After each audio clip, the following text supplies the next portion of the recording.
On the day after Christmas, a mother died, but her husband survived. Therefore, their teenage son ran into the woods as faces appeared before explanations and consequence arrived before cause. But this was never a story about a manhunt, and was always about what had already happened before anyone ran. Therefore, by the time police reached the home on Garrison Road, nothing was unfolding anymore, and a woman lay shot and would not survive the trip to the hospital. But her husband had also been shot and lived. Therefore, their younger children remained inside the house and heard everything, but the shooter was already gone. Therefore, helicopters rose and dogs cut through winter brush, and police warned the public that he was armed and dangerous. But that warning wasn't about fear for him, and was about fear for anyone who crossed his path. Therefore, the quiet detail stayed buried that he wasn't fleeing strangers, but was leaving home. But the shooting hadn't happened inside the house and had happened outside, and that detail shifted the weight of everything. Therefore, police confirmed the victims were husband and wife, and the suspect was their 18-year-old son, old enough to run and old enough to be charged as an adult, but young enough that the question arrived without an answer. Therefore, there was no robbery and no forced entry and no random violence, but only family and a space just beyond the door.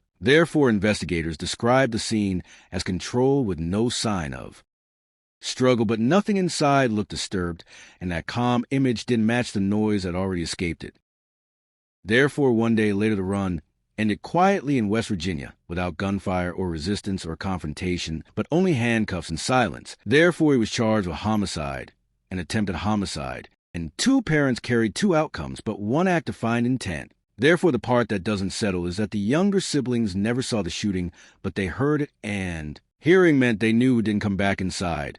Therefore, this case isn't about how far someone can run, but about why the door stayed closed after the sound stopped, and while the run is owed a reason, still hasn't arrived.